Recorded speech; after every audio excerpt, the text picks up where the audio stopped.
Hello, everyone. Welcome once again to the Soldiers of Cinema podcast. I'm Clark Coffey, and with me today is Cullen McFader. What's up, Cullen? Not much. How are you? I'm doing awesome, man, as usual.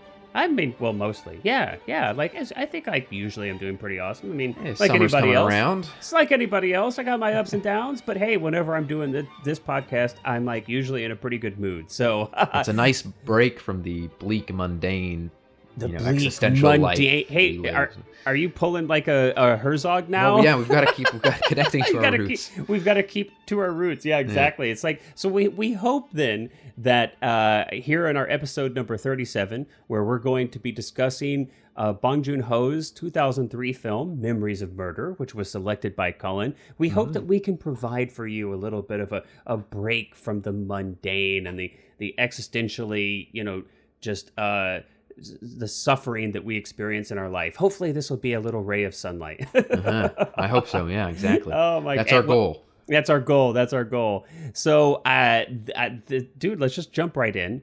This is a film that you selected, and it's actually a film that I had not seen previously. So it's always fun for me to be exposed to new films. I mean, I had heard of it, of course, especially with Bong's Parasite, which was, huge film. Of course, I was aware of this film Oscar at that point. And Absolutely. And this film, of course, was just one of the biggest films to come out of Korea. It was a huge film in South Korea. Yeah. And of course, now it has been, accepted the world round. But I hadn't seen it yet. Yes, it's true. There are actually some films that I haven't seen yet. So it was a even though you're a huge collection. Even though, well, it's funny. I do have a pretty large physical collection of media, and honestly, I could probably go in there. I'm going to guess that I probably actually haven't seen maybe a third of my own films. Right. Yeah. So one of these days, that's my goal, though. I try to see at least a couple a week, but then of course they keep releasing new films. So what am I to do?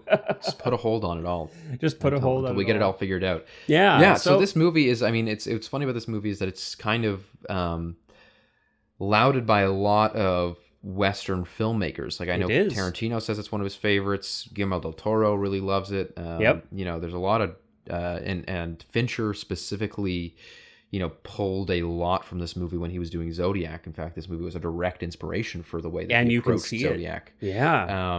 And I first saw this movie in I think 2016. So before his Parasite, stuff, I knew of him and I knew of the movie, but not really any details. Didn't really know what it was about. Had never seen any of his movies before, like The Host or anything like that. I hadn't seen it, and I think this would have been before. When was Snowpiercer? I think Snowpiercer was 2017. 2013. Yeah. Recently. Okay, never mind. That's way earlier than I thought. No, it's 2013. Yeah. So I had not seen Snowpiercer. I have now, but I hadn't then. Yeah. And I remember, the reason that I watched it was because, again, I think a few friends and I had just seen Zodiac at TIFF, at not the festival, but the Toronto International Film Festival has a building where they show movies year round, and usually they're specialty movies. They're not just like new releases. Some of them are new releases, but usually if they're new releases, they're indie films, or they'll show kind of like old famous movies on film and stuff like that. So great theater if you're in the Toronto area. But they showed Zodiac, and wasn't the first time I'd seen Zodiac, but it was a movie that I like, and so we went to see that. And afterwards, I think me and two of my friends just kind of decided to go back to my place, and one of my friends sort of mentioned, like, maybe we should just watch Memories of Murder, because that's the movie that Fincher really pulled from for this. So we watched it, and I loved it. I was like hooked instantly. I really liked the tone of it, and the again, we kind of discussed this in the Butch Cassidy episode, how I really like in Butch Cassidy how there's this like juxtaposition of comedy with like the more serious subject matter, and how like, the scenes that are serious, and but there's still like moments of lighthearted, kind of comedy. Yeah, and I really like how that movie handles it. And I remember being very reminded of that in this movie, that it's, this movie's very, if you haven't seen it, not what you would expect from like a crime thriller. Like it's not like a Seven or even like Oh, it's very different very than much not. Zodiac tonally. Yeah. In that there's like a lot of like almost like slapstick humor, Which I was very surprised physical at. comedy, and like even the performances are like these really heightened comedic sort of almost like dopey roles, and like Yeah. that main characters are sort of Almost a little dopey. Three Stooges going on. Yeah, and so it's really not what you'd expect, and not when I first saw it what I expected at all. And I'm sure you had a similar experience, but Well, again, yeah. I just thought that it was really, to me, really refreshing. Like it was a really unique take on this kind of genre that I'd never seen before, and I really liked it. Yeah. Well, it's interesting that you bring that up. It was certainly one of the first things that that I kind of honed in on in my viewing. So of course, I mean, we open up and you can see right away that this film was painstakingly shot. It's beautiful. It's kind of bookended with these really vibrant, beautiful skies and Very golden saturated, fields. yeah. And right, and so that jumps out at you right away. So I mean, immediately it's like, okay, somebody knew what they were doing behind the camera here. So that obviously, hits me immediately. But then just minutes later, when we're exposed to the comedy of it, and right off the bat in the first scene, we've got the little boy who is mocking Song Kang-ho's character. Literally perched atop the dead body, too. Literally right above the dead body. Yeah. Literally perched above the dead body, and he's mocking, kind of parroting, doing that, like, that thing that none of us love to have done to us. And so we see right off the bat, okay, here's a hint of the humor that's likely to come. And it does. And it's a very physical comedy often. I mean, and some of it I have to say, so I will readily admit my exposure to Korean film is not substantial. And I didn't have a lot of understanding of the time period that this film takes place in, what was happening in Korea, politically, culturally. Film starts in 1986. Starts in context, yes, it's in 1986, and so this is a really important time for Korea, for its history, and also I didn't know anything about the true life real story, which this is not based on literally, but it kind of has to do with something that actually happened, which was Korea's first known serial killer.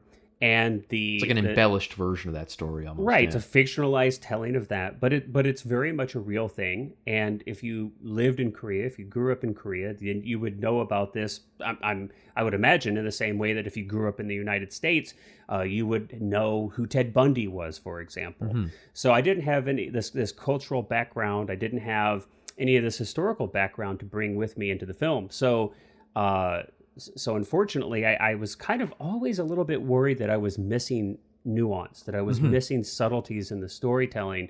And that's likely just on me. And I should have just let go of that and just gone with it. But one of the things, the tone was an interesting thing to me. Not that I absolutely appreciate humor, and I appreciate the juxtaposition of humor, even slapstick humor. I mean, matter of fact, I think it often works best when it's kind of packaged in a serious container, if that makes sense, right? I mean, it's extremely well done. It's extremely well shot. There are definitely serious aspects to the film. There's no question. There are very serious, dramatic things happening here. But I was kind of questioning in myself. I was like, okay, am I missing something culturally? Is this what the director wanted me to experience? So there was it's interesting because it's not necessarily comic relief. Like it's not like there's like a character that's like it's like interwoven through the whole movie. And one of the reasons that I wanted to bring up the idea that it's like right from the get-go of this kid again being perched atop it's from the beginning, above the dead body, is that it to me, I mean, what it thematically highlights, at least in my interpretation of it, is just the fact that none of the police in the movie were taking any of this seriously until, and you almost get this exact tonal switch when they start to take it seriously. The comedy is really stripped out of the movie. There's almost like no comedy in, I would say, the last third of the movie, because at that point, suddenly there's this like realization of how serious what's going on is. And so That's at least my interpretation of it. And Yeah. of course, it works for some people. It doesn't work for some. And I can totally understand why, like, it wouldn't work for some people at all, because it is very, very different than anything that you would probably see, especially in like an American or even a Western movie. Yeah. Just the way that there's just comedy infused in these really, really dark, like seemingly dark subject matter. But it's played almost for laughs, which is a really interesting choice. Well, and it may have more to do with the director's, kind of with the director's personality, with Joon-ho as a director, as an artist, maybe more than it does culturally. But, and again, I think this is just me kind of being the anxious, neurotic person I am. I'm always kind of like, what am I missing? What am I missing? But no, but it didn't mean that I didn't enjoy the film, not at all. But it was just kind of one of those things where instead of like fully letting go and going along for the ride, I was kind of questioning a little bit. Like, for example, one of the things that really jumped out to me were the drop kicks, so the jump kicks, you know, and and they're hysterical to my mind, but they're played so straight. It's like, I think the first kick occurs in the film where we've got the introduction of this new officer that's come in from Seoul to help this local department solve things, and he's following a woman. Now, we don't know who he is yet, and the detective that we're familiar with doesn't know, so I think there's like a misunderstanding. The woman thinks that she's about to be victimized when she's not. And so we've got this other police officer drive by, stop, assess the situation. He thinks that this woman is in peril, so he like runs out of the car and just like jumps into this ditch with like this full on like two-leg jump drop kick, and actually like it was a real thing in the movie. That was a stunt that they did for the movie. And again, it's like, and I'm sitting there, I'm like, okay, well, this is funny to me, funny to me, but I don't know that it's supposed to be funny. But whatever. I mean, and there's like a bunch. Matter of fact, I think if you go on YouTube and you Google like memories of murder drop kicks, there's that's what's funny is that it happens then, and then it just keeps happening. It just keeps going, and it's like I remember watching it with my friends, and we thought it was hysterical because it's just such a bizarre thing, but it's like this weird, almost like a motif throughout the movie of these running jump totally kicks. Is. And again, for me, it's just I'm like, well, wait a minute, is this kind of a cultural thing? Is this how many films how action is portrayed in Korean films? Because you wouldn't have that, of course, in a Western film. You imagine a Western police procedural or like serial murder detective film. You'd never have a character like just run into a room and drop kick somebody, and again, to me, it's really interesting way of show. Like, again, my interpretation of even specifically the jump kicks is because later on in the film, of course, one of the characters which is kind of the turn of where it gets less comedic, is one of the character who does the most jump kicks loses his leg to tetanus because he gets like in a fight and very a nail goes into his. And so to me, that's almost just like this. There's this make-believe play element with the whole, again, first 2/3 of the movie where the cops aren't taking anything really seriously. They're kind of just like way out of playing detective, and they're just like, hey, we're going to bring in these guys, and we know that they're not the perpetrators of the crimes, but we're going to book them for it anyway. Well, so they're just really like, they're almost like playing pretend police. And then it's the moment when, of course, our character gets the tetanus in his leg and has to get it removed, that it's this scene, probably 3 scenes in a row, where things just get very, very serious. And the movie remains thus, henceforth very serious and a lot more somber in tone. When I think, and those moments are handled really wonderfully, and that's where, to me, it's like, okay, so I may be a little confused about some tonal things here, and that may be a little unfamiliar to me, but I mean, there was no question throughout the entire film that I'm in the hands of a very competent director who is making very specific decisions and choices. His second feature too, only his second feature. Exactly. And so, I mean, so I want to make it clear. It was never that I thought, I'm kind of maybe confused about the style because I think the director was confused about the style. Now, that's a whole different thing. I definitely did not feel that in this film. I think, again, for me, it was just, I was kind of wondering, am I missing some things culturally? And is that why? But the moment that you describe, and we can kind of get to that a little later, is actually really quite amazing when, you know, Kang Ho's character has to actually sign off on the amputation of this leg because this other officer who's, like you said, he got hit in the leg with like a rusty nail and a plank. He doesn't even have any family there. So, I mean, it ties in a lot of really beautiful things. At this point, his whole character's thing is just like being very physically violent. And so it's basically, and he loses in the amputation, you're losing the whole character. And what's funny too, before we get into like necessarily the details of the movie too, I also just want to talk briefly about what's, you know, a little bit more of my connection with this movie is that the first feature I ever wrote was really heavily inspired by this, to the point that just a little bit of, I guess, context on that. I was always really interested in, like, I'm a big fan of crime films and stuff like that. That was literally the reason that crime generally. I thought you were going to say I'm a big fan of crime. I'm pro-crime. I'm pro-crime. I love crime. But that's, you know, one of the reasons I went to school for criminology was because I like crime movies. Like that was that was basically the impetus for that. Yeah. And there is this American serial killer named Paul John Knowles.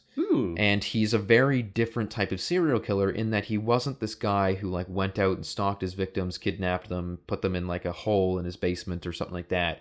He killed out of desperation of like escape. He escaped from prison and then was basically on the run for, I think, like a month or so. I can't remember exactly the details of it, but was on the run and wound up basically becoming a spree killer because he would like, hijack a car and kill the owner of the car. He would break into a house for food and kill the owners of the house. So let's give a little bit of context, just real quick. I mean, not that we want to make this about Paul John Knowles or serial killers, but just to give a little bit of context, because this is all new to me. So this American, like you said, he killed between 20 and 35 people. So wow. But it looks like he lived from 46 to 74. Was killed in a shootout too killed in a shootout. Wow. So okay, so this is something. So that story really, like, I just thought that was really interesting because it was such a different type of, like, you know, he's classified as a serial killer, but like, you know, you think of a typical standard serial killer, and he doesn't really fit like that Ted bill. Bundy or like some kind of exactly. Sex crime you think of thing, someone who's sex crimes or again even just like the kidnapping that it takes place over like years and years, and it's planned and orchestrated. Whereas his killings often were very much circumstance, like they were just like he was again like fleeing from the police. Not that makes, you know, that's not excusing it at all, but I just mean that it's an interesting. It's different than your average. It's very different, yeah. And so I this was before I think I'd ever seen Memories of Murder that I really liked that story, and so I started like toying around with this screenplay and trying to get it like really authentic, and like did a lot of reading on the accuracy and wanted it to be, you know, I think I had seen Zodiac at that point, so I was kind of looking at Zodiac and being like, how can I really take that story. And in fact, the movie that I made for the Werner Herzog Masterclass was like almost like a how can I put it, like a proof of concept for that story. Right. Like a teaser, if you will. Yeah, like it was like very much using the tone and stuff that I wanted to go for with the feature that I had been kind of working on. And then I saw Memories of Murder, and it really like opened up all this stuff for me, which was that, like, I was like, I don't have to be accurate at all. So I threw out all the accuracy and just took the inspiration from this story about this thing, and just was like, okay, I'm just going to make a story about this man who is like a spree killer in this small town, and these like incompetent police, not only can they not find him because he's just kind of like random and nuts, but also they can't find him because, you know, they start out just not really taking anything seriously, and very much like this movie. And so it was very much, to me, almost like a Western adaptation of Memories of Murder. Yeah. And so that was the first feature I ever wrote.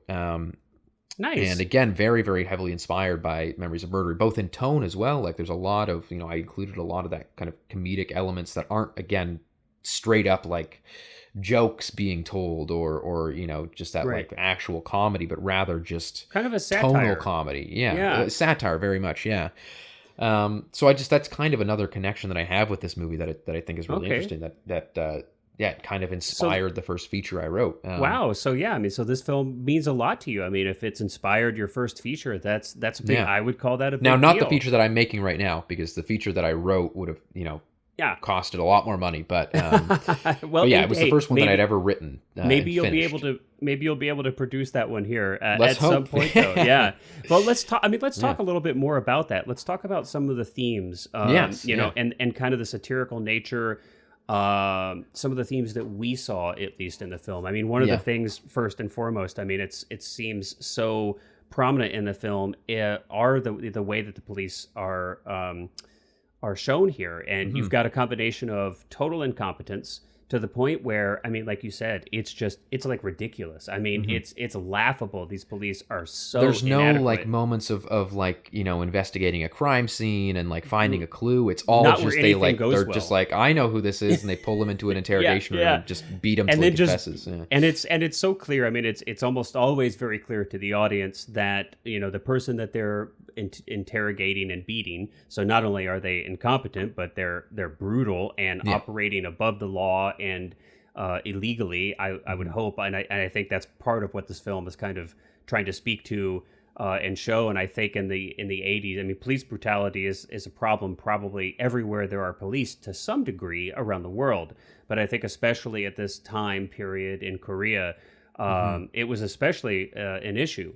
So I think that's part of what the film is trying to show. But yeah, And I think a big reason for that too is the fact that at the time of this film's making, and actually when I had first seen it, pre 2019, the killer had never been caught. Yeah. And so I think a lot of that was this kind of cultural outrage at the real incompetence of the police there for not catching this guy who'd killed 10 people over the course of, you know, I think it was like 7 years that the murders took place. And so there's this real outrage, I think, with society of just this inability to catch this guy. And that I think that a lot of that is fueling a lot of the satirizations of the police in this.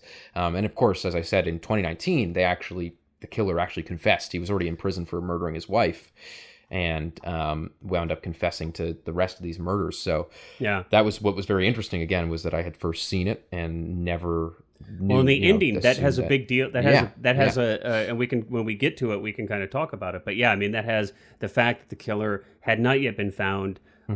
Is very, very integral to the way this film ends.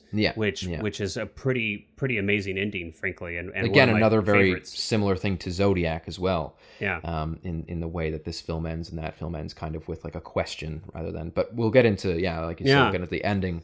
So later. So definitely the police incompetence, brutality, and each kind of officer has, and I think we talked a little bit about this, has their own kind of, you know, total incompetence when it comes to police work, or, you know, kind of their one trait. Like we've got one detective who thinks that he can just tell if somebody is a criminal by looking at their face. And of course the film shows us instantly how he can't.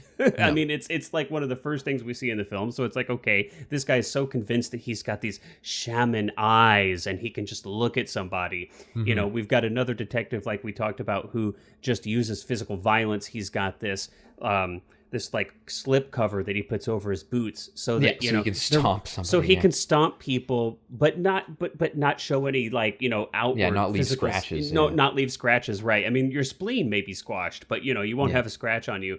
And then we've got another officer who comes in from the city who's like by the book, you know, and he's just convinced that if you just follow the rules, if you follow the line by line item, you know, procedure to a T, that's going to get you where you need to be. And of course, the film ends with, you know, this character, you know, that's not the case. That, you know, and you talk a little bit about, we could talk about limits of technology in the 80s and how that's a little bit of part of the story too. Yeah, and this kind of almost country versus city life, even again goes back to we think of like Korea now, and it's very much a, you know, industrialized, but it wasn't then on par with any other you know, industrialized nation. Whereas but back then it was very much still kind of coming out of this you know, tough economy, you know, really cracked down on the, you know, government sides, and again they had to, like, there's a whole kind of B plot in this movie about having to ship evidence to the U.S. to get it basically processed, because they don't have can't the do technology. DNA, right? Yeah, so they have to ship it to the FBI.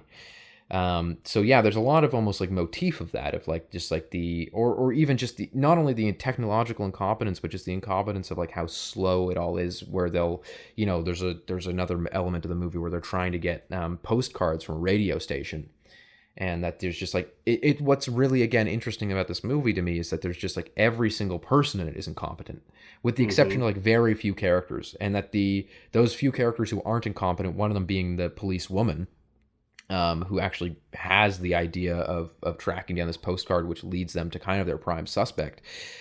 She's ignored, so it's like the incompetence further takes that person and just puts them in the background. Right. But you have this idea that they'll call the radio station, try to get these postcards, because the person who's submitted the postcards will submit a postcard every time there's a murder, and then but the people at the radio station threw out the postcards and don't remember. Well, it's interesting to me too. I really like the way this film handles this. That we see a lot of the ways that these police officers and the department in general and authority, it's kind of, they all represent authority, are ineffectual, either because they're lazy, or they're just full on incompetent, or they're they're full of ego and think that they are great when they're not. But they also do something that's a little more subtle, but it just permeates the whole film, which is that they completely and totally get causal relationships confused. It's like, I mean, it's, they think just because it rained whenever a couple of the victims were killed, that so that must be absolutely vital, and the killer will only kill when it rains, or the victim was wearing red, okay, well we can only worry about a woman who's wearing red, or this which of song course we find out all these things aren't true, are false, okay, a certain song was played on the radio, so whoever called up and requested that song, that's got to be the killer. And it's like, they're just these causal relationship errors just over and over and over. I found to be actually pretty amusing. It's such a highlighted feature of the way the story is told in this film. And I don't know if necessary. I think some of these things, or maybe all of them, I'm not sure, you might know a little bit more, were actually mistakes that took place by the authorities in real life on this case. I'm not sure, but certainly effective, and something that I really caught my attention, and I thought was like actually quite keen in the film. Yeah, no, and I think that it's again, whether or not it's true is like it's irrelevant, ultimately of course, irrelevant. to the film. It's very much a great example of how to tell a true story. But actually, to bring it back to Herzog, it's very much an example of truth versus fact. Accountant's truth versus which is that if there was, I'm sure that if this movie were like a factual retelling of the events, it would be much less interesting and probably much less engaging, and that it would also probably have much less impact in showing what the actual truth is, the emotional truth, or the aesthetic truth. The aesthetics truth. And so I think that's I think that Bong Joon-ho is really brilliant at bringing what matters forward. And it's like, okay, so maybe the police didn't really go to the radio and think that this was a thing, but it is a really, really excellent example of this like chasing down a dead end to the point that it, you almost wind up killing somebody over it. And I think that that's such a really great sign of his direction. And other things about his direction too that I think are just kind of remarkable are the way that he will block and set up a scene. Oh, wow. And just let a scene play out. And I think the important distinction between Bong Joon-ho and a lot of other directors who kind of do similar things is that Bong Joon-ho is not a director who will tell his actors to improvise. This isn't a guy that's, again, like fly on the wall where he'll just set up a camera and be like, okay, play out the scene and do things. No, he is very specific in the way that he says, like if you watch the making of this film, he will literally act out the scene himself with the actors and do the lines and then sort of say, try it like that. Oh, wow. Which is really interesting. And then so it's not. I want to pause on that for a second. Yeah. Not to take us like too far down, little, but okay. So unfortunately, so everybody out there, I just realized today, right before we started recording, that although I've had the Criterion Collection of this film for a while now, I did not realize that there were 2 discs. So I unfortunately have not yet seen this making of documentary that Cullen's referring to. I'll watch it after the podcast here, but I haven't seen it. But this is interesting. So this is news to me. So you're saying that in effect, that Bong will actually give line readings. That's what we would call it and here not in the necessarily States. in a way of like if you've seen Hail Caesar, when it's like the wood that it were so simple kind of thing. Like not like that. Like That's it's not such like a he's great like scene. but rather what he'll do is, because he's got such a specific and articulate and accurate way that he wants the scene to be played out. He'll just show that to the actor and then sort of say like, okay, now bring your own thing to it. And so I think that that's a really neat way of directing. And because again, a lot of the scenes, again, in case you haven't seen this or any of his other work, he very often will just set the camera down, have an incredibly well blocked image, almost like a tableau of our characters, where it's like they're positioned in a way that wouldn't really necessarily make sense in real life, but makes perfect sense and really great visual sense for the movie, and just play out the scene in a oneer. And what's amazing about it to me is that it's not necessarily a show off kind of thing. It's more so to let the actors, like so many directors will, they'll start on a master and then they'll cut into a close up of one actor and then there'll be shot reverse shot of a conversation and then they'll cut back to the master.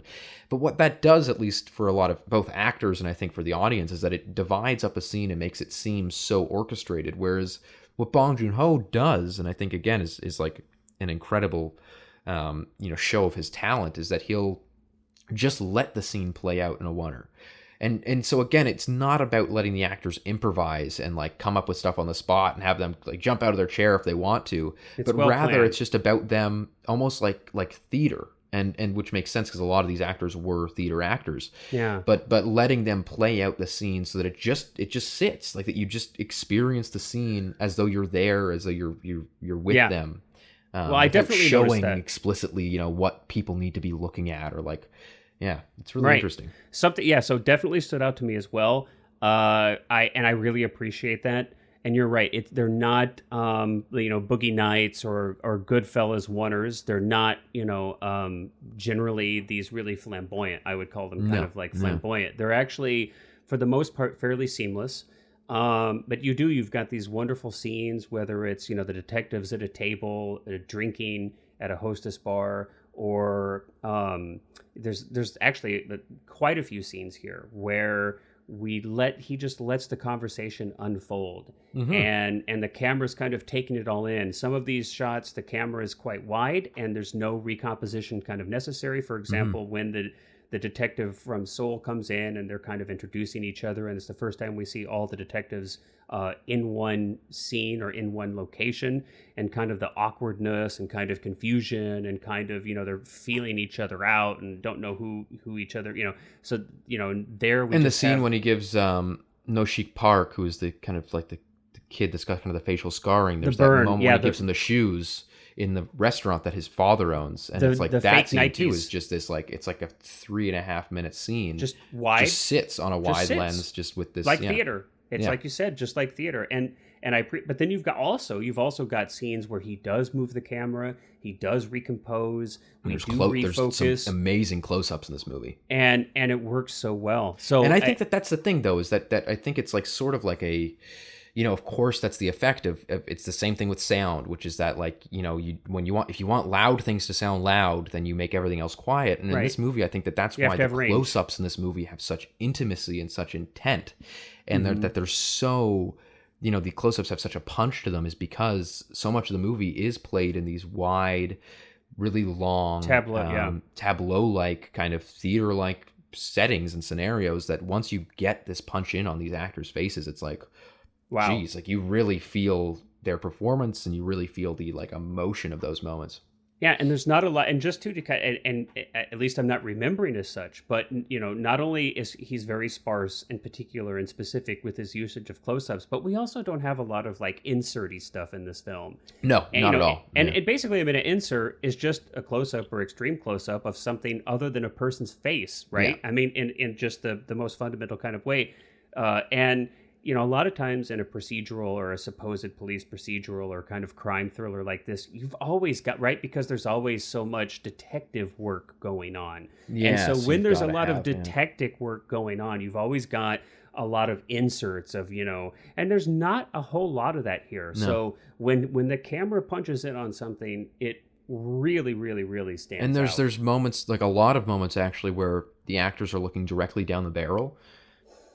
Where, and again, Especially at the I end. wouldn't say a lot as in like it happens frequently, but a lot of the close-ups, which Mhm. are few and far between, the directors or the actors are literally staring right down the barrel. So which just again increases this, which is such a difficult thing to pull off well. Yeah. Because if you just get that wrong performance-wise, then it comes off as that Well, it's person's looking total at the fourth camera. wall breaking. It's totally fourth Exactly. wall. Yeah. But when you do it well, like is done in this movie, I think it again brings this weight to a shot that is otherwise kind of impossible to reach, and he does this so brilliantly. And it's only, I think there's only like 3 or 4 shots in the movie that I can think of where they're looking directly down the barrel. Primarily, it is Song Kang-ho, Yeah. who's got such a perfect face for it too. Like he's got such a well, just a forgiving but also expressive. Yeah, exactly. But not too over the top. Like it's not like he's like, doing something weird with his face. He just has like a really great stare. Yeah. And so, yeah, I think that again, to come out of this movie being his second movie is always kind of remarkable to me. That and he was young, didn't you? I think. Yeah, I think his early 30s. I think he was born in 1969, and this would have been made in like 2002, 2003. So, 33-ish. So. I always feel there's a part of me that, of course I'm impressed and yay, good for you. And of course, the world is a better place for having wonderful filmmakers in it. So absolutely. I'm full of joy. I wish every film were wonderful and every filmmaker were fantastic. But oh my gosh, there's this little part of me though where it's like, wow, to be that good at that young of an age, I'm jealous. We can dream. We can dream. It's like I can never go back to that age, but I'm well past that age now. But maybe there's still hope for me. I mean, there are plenty of directors too who are quite famous who didn't start directing till they were like in their late 50s. So there's that. There too. You go. There's hope. There's hope for me. What's the little I can't even remember what the quote is, but it's something about every rose has its thorn. Yeah, or whatever. Yeah, we'll make what does something that have to do with this? I didn't know that you were a Poison fan. But yeah, and the other thing that again I also really do want to kind of get into a little bit more in detail, which is something that I just mentioned kind of briefly earlier, is just that style that he works with the actors in terms of showing.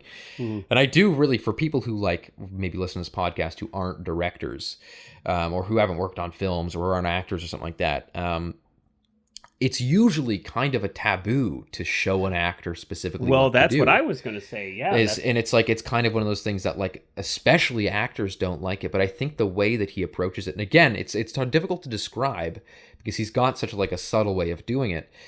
But all the actors in this film, when they're interviewed about it, really appreciate it because they kind of put it in this way that's like, he's not showing us in a way that's like, I want this and don't deviate from it. He's showing it in a way that's like, this is my vision. This is what I thought of when I was writing it. And so like, that's just what I thought of. And so let's do it and let's see how you do it. And it's like this really interesting style of like remaining open, but also being really, really clear in what you want. Because I think it's really important. Like when I, personally write something, I've got my blocking in mind from the moment that I'm writing out a screenplay. I've got my blocking, I've got the focal length of the lens, I've got how I want it lit, all in my head. And so I'm very particular like that. But like for me, again, for even just the movie that I'm working on right now, the feedback isn't like, if an actor says a line in the way that I'm, that I wasn't thinking it should be said or that I don't think works, I'm not going to be like, no, hang on, say it again, like that would that it were too simple, or would that it were so simple bit from Hail Caesar. Yeah. It's more so like an example would be that the lead actor and one of the co-leads in the film that I'm making is they performed this role in our first reading very friendly and very like outwardly almost like warm. And so rather than taking an individual line by line thing and sort of going like, no, say that more like that, I just kind of said like, pull back that warmth, like really like take that away, like cut out the warmth and be a lot more direct, like you're everything is a transaction to you, and everything's transactional. And that's kind of what I see in Bong Joon-ho. Yeah, Which I mean, is I think that's interesting, just efficient direction. I mean, Yeah, that doesn't exactly, sound like exactly. he's giving line read. You know, when you describe it that way, you know, when you first brought it up, I thought, wait a minute. Well, but you know, he does. But I mean, that's what he literally will go through a scene and and do read and do the lines. Like he well. will act out Everybody, the scene. Yeah. yeah. I mean, you're certainly right. In my Yeah. experience, as you know, on both sides of the camera, it's something that I actually really have worked hard not to do. Hmm. You know, to not ever. I don't ever want to put the words that you know the actual words in the script in the mouth of my actor, so to speak. You know, Hmm. I don't want to just hand it to him. So, but I don't know. You know, that's interesting. I mean, I'll have to watch that making of and kind of check that out. It's you know, obviously for every director out there, there's a different way of working. Everybody's got their own kind of certain thing, and certainly different actors respond to different types of direction.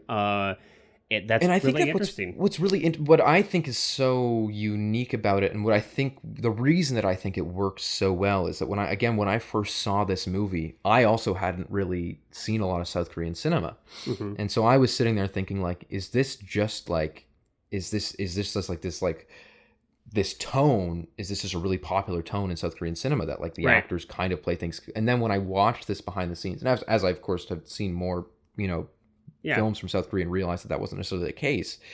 What I realized was that it is this like the reason that every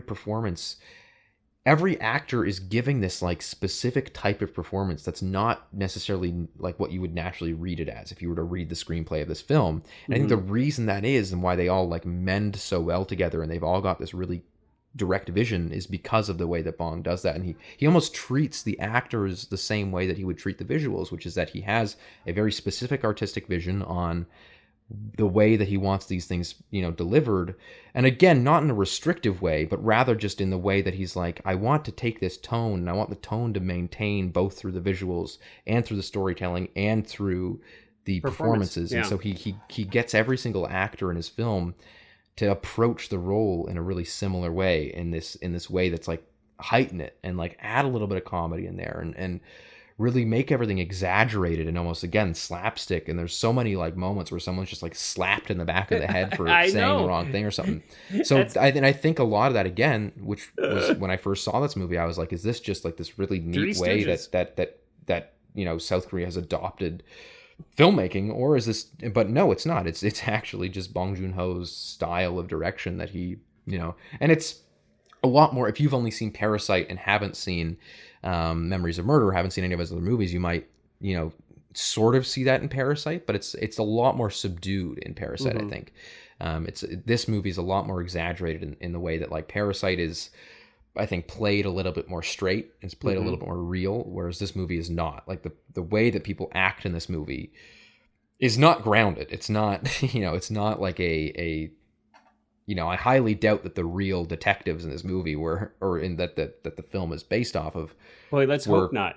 Yeah, jeez. But it's heightened, right, and exaggerated a bit, and compressed. So maybe over the course of years, little pieces of this behavior might have actually occurred. But the story is so compressed that you just have ridiculousness kind of just stacked on top, one right after the other, in the same way that the murders are stacked up and compressed in this story. Of course, in real life, these things, I think, took place over a much longer period of time. Yes. So it kind of heightens that.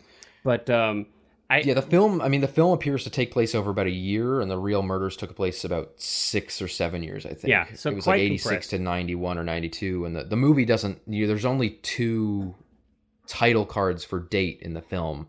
Yeah. One of which is at the very beginning, and then one of which is at the very end. But the ending is very clearly supposed to be like a decade, if not more, after. Right. Well, the film takes place. We have. I mean, it goes to 2000. Yeah. So Kang it Ho starts is in not even a 1986 and it goes detective to anymore. 2003. Yeah. Yeah. He's a salesman. He's selling juicers now, which is interesting. And this is just, I want to kind of speak a little bit to this.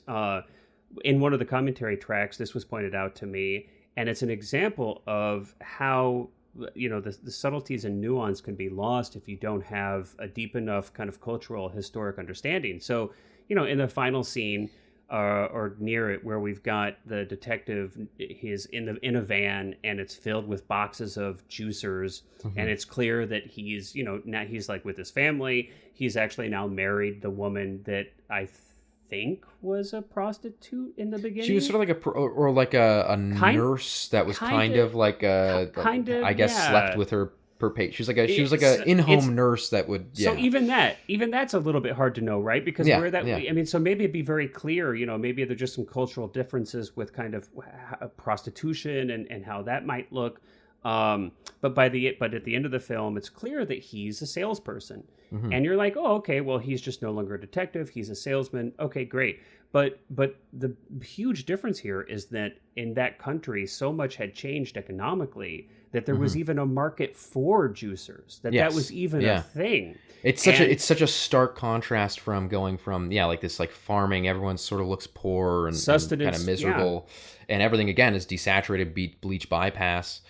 To which we'll get into when we get into cinematography in a moment, but that then it goes to exactly. It really does a good job, that ending, which is only like 10 minutes of showing the change in the country, and but at the same time that it like nothing's really changed, because of course I genuinely think the final scene in this movie is one of the best endings to a movie ever. It's wonderful. It really is. For context, again, we of course aren't really careful with spoilers in this movie, because hopefully either people have seen them or don't care about spoilers, but just for context, the movie ends 10 years or more, probably more like 15 years after the events of the film take place in 2003, so it's set contemporarily when the movie was made, and the main detective who we've kind of followed through the movie is now he's like a traveling salesman for these juicers. He's talking on his cell phone. He's got kids who like his kid plays. He's and in a the house, the house like a is nice large, house. Yeah, nice. It's and his son more plays Western. It's a more a lot Western more. style. Yes, just definitely. Well, which is a very big thing in South Korea, especially that there's like a lot of American influence in South Korea. Yeah. So like life is like for lack of a better term, good prosperity. Yeah. And then, but of course, he comes across. As he's driving, it comes across, and I don't want to go into detail about this because, of course, we're not recounting the film in this podcast. But that's okay. I did that he for comes, the Rumblefish. he comes across the first site of the victim. The site where they found the first body in the where the film starts, and it's just this like brilliant, melancholic. He has this conversation with this little girl who says like, there was a guy here the other day who's implied to be the killer. Yep. It's, implying that he's still just kind of out there walking around. She's like, he was just here the other day, and I talked to him for a bit, and he said that he like had done something here a long time ago. And then the film ends with the main detective just looking directly at the camera with this face of like sorrow. Well, and with his like shaman eyes, right? Yeah. So that's also kind of and another part of it too is that he asks this young girl to, and again, we don't want to just recount the movie here, but since we're talking about the ending and we've kind of stated that we think it's really an extraordinary ending, I think it's fair enough. We can describe it a bit. Yeah. But he kind of, he asked this young girl, can you describe this person? Can you describe this person? And she's just like, he's ordinary. He was just ordinary. Nothing stood out. And so in a way, it's almost kind of also a little bit of the killer is all of us, especially when you. Well, and that's actually a theme that goes throughout the whole movie too. Is that that because there's such a lack of caring, not only from the police but seemingly from the public, that the life does not. Again, when you watch something like Zodiac, which is a very accurate retelling of the the case of the Zodiac killer and Dave Toschi and stuff like that, that you've got this whole. Like this cultural mayhem and which is very common in the US and Canada and even Britain and stuff like that, where when there was a serial killer, it was like, especially a prolific serial killer, it's like big news and people lock their doors, and it's like the kids no longer go out. But this whole difference in South Korea, because of course this was not only their first serial killer, but it's like this small town where it's just like, well, I'm not going to stop going to work at my factory because I've got no money. Right. And I'm not going to stop sending my kids to walk to school because I can't walk them to school because I don't have a car. I've got to go walk, get to my job. So there's this whole like indictment of the like lack of care from just the general population of that, like, and I Guillermo del Toro actually has this short, I think it's like a 6-minute little commentary just about his take on the movie. And Mm-hmm. one of the things that he says that's really interesting is just, this idea that the movie really does point the lens exactly at the audience and sort of say, like, were you, and especially, I'm sure this would have been especially pertinent in South Korea, which is Before like, the killer was found. Yeah, before the killer was found. I mean, And he it's like, literally could have seen the movie. Well, could have been looking at the killer. Yeah. From their point of view, I think he was arrested in '92. But I mean, nobody knew that. But nobody knew that, exactly. Yeah. And so there's this idea that, like it's such a mesmerizing ending to end on this shot of, and I, again, for that first feature I ever wrote, ended it the exact same way. Like, I actually, it's probably the only scene that I like really pulled almost. Hey, why reinvent the wheel, right? Yeah, and it was like, it was this, like where the main character in that movie I wrote winds up at the first sign of the site Good of the first artists crime, and then steal. looks exactly at the Yeah. 'Cause it was just, it's I'll just say it's a homage, but Perfect. but no, this movie, just ends in such a really kind of a gut punch, and the score comes in, and it's a really great. I love the score for this movie, which is by I hope I don't mispronounce this, but Taro Iwashiru, who is a Japanese composer. Yeah. Yep. But let's, I guess we can, like, almost to sort of, as we get into the wrap up, let's just talk a little bit the cinematography. Absolutely. So this movie is shot on a lot of wides, which I like. Of course, it's film. Yeah, It's shot obviously on film. 35 millimeter film. You're right. I think shot on a lot of wides. And so the bookended scenes that take place in that, like, beautiful rice field are very saturated blue skies, sunny, and the rest of the color. film, bleach bypass, For the this bulk like of the really film. low sat kind of look to it, mostly night or cloudy, rain. And I also think what's really interesting is, so the first time I saw this movie, I saw the version of it that had the Criterion looks very different than other DVD and Blu-ray releases, and it's been approved and was worked on by Bong Joon-ho himself, so we can rest assured that it was the director's vision that went into the Criterion.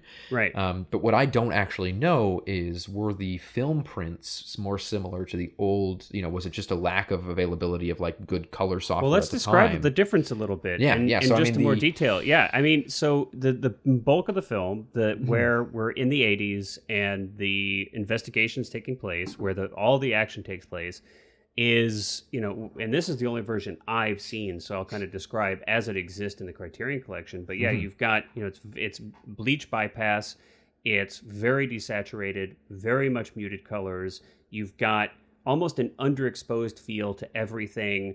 It's quite dark, a lot of blacks, a lot of deep blacks. Even the highlights are quite muted. Everything, and there's kind of a greenish. Maybe not as far as Matrix, but close-ish, actually. So quite a bit of, like, green tint over everything. And it's very noticeable. It's very much in your face. This is not slight what I'm describing. But Cullen, what you pointed out is that when you had seen this on, whether it was maybe DVD or another Blu-ray release, all this is missing.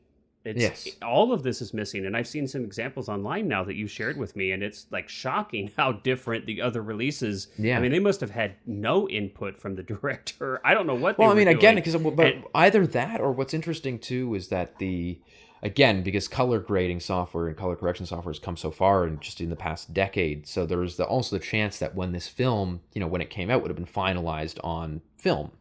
It would have been finalized, just with very basic digital color correction, but primarily it would have been, you just couldn't push things as far. Technology wasn't really capable of doing these, like, really extreme color grades then. And I wonder what the film. So I'm curious to know what the theatrical presentation looked like, because the version that I watched definitely had the bleach bypass, but it's just less, less desaturated. It looks a little bit more, I would say, like Saving Private Ryan, where it's just kind of like, still looks pretty natural, but is just still a lot bit of color toned down. Yeah. And so I wonder if this was one of those cases where it's like they, released the movie back then and it looked like that, and then when they found the availability to do a remaster with modern color correction software, I'll push it further. Yeah, that he was like, this is actually where I wanted it to look and how I wanted it to kind of go, or was it that the prints, the actual film prints, look like the Criterion version, and that those DVD and Blu-ray releases just, boosted the saturation for home releases or something. Yeah. Hard to know. I mean, I'd love to see a print of this movie on actually screened. And so hopefully I'll one day have that opportunity. But no, it's interesting to me that how stark, I sent you the pictures of like the differences, and you were kind of blown away by how it's different. substantial. It's night and day. Yeah. But just to kind of summarize really briefly without getting too technical about it, the version that I had seen before this, I've seen this movie a few times, probably 5 or so times, and over the course of a few years, again, you've got that bleach bypass, you've got that desaturation, but everything's kind of natural. Everything looks very much like, the greens are greens, the blues are blues, right. The skin tones are skin tones, reds are reds. Whereas everything in the Criterion, especially, in the moments that are the darker moments that are kind of the mid sections of the film, much more shifted towards the greens. Like everything is just kind of hued green. The saturation is brought back even further, like beyond just a simple bleach bypass. So it's very, and it's interesting. I saw someone almost compare it to the look of The Matrix. What's interesting about that is that the Matrix look, that green look of The Matrix, was actually not supervised by the cinematographer or the director.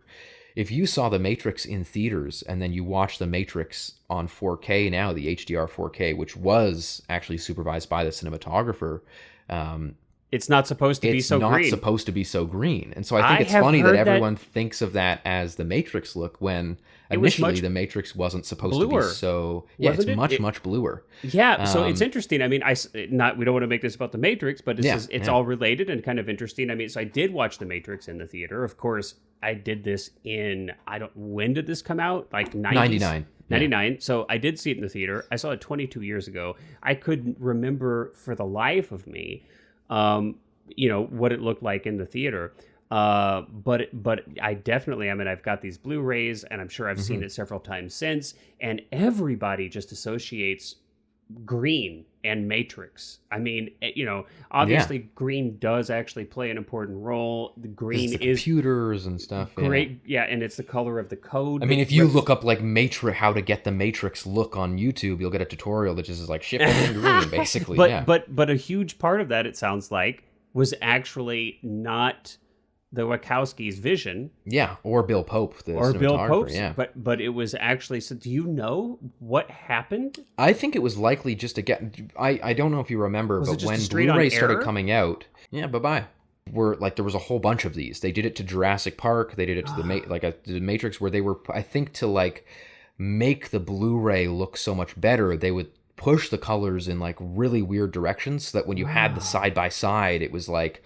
This is what the movie looks like on Blu-ray, and it's all green and cool and like, versus the DVD, which was kind of flatter and of course way less resolution. Right. And so I think that was just like a marketing gimmick of early Blu-rays. And because what you notice is, so then you go to the Jurassic Park Blu-ray release, I think from like 2012, and it looks like it's graded like in this orange and teal modern look, which is like really ugly.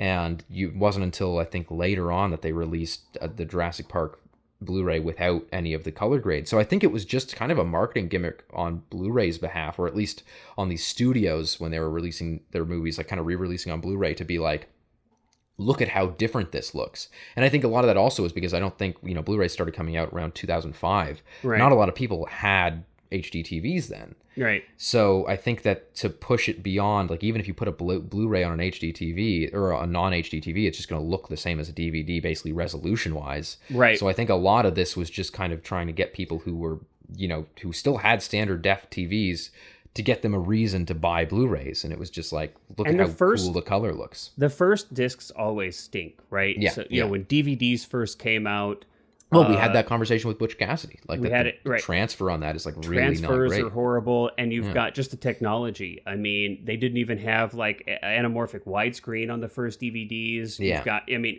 all full screen. Yeah, all right. And we've got, and the same with Blu-rays. The first discs that came out, they were overly compressed. They, and as the media kind of grows and finds its legs, you'll get better and better transfers, you get better mastering, you get better data rates, compression rates, et cetera, better color match. That's interesting. So yeah, I just think that, not to go on about the Matrix, but I do think it's interesting that there's kind of a relation here, which is that, the look that everyone kind of talks about as the Matrix look, that green look, wasn't the intended it's look. not and intended. Whereas in, this case, it is was intended. And again, it might have been the case where, again, it was just a technological limitation at the time that they couldn't push it to this degree.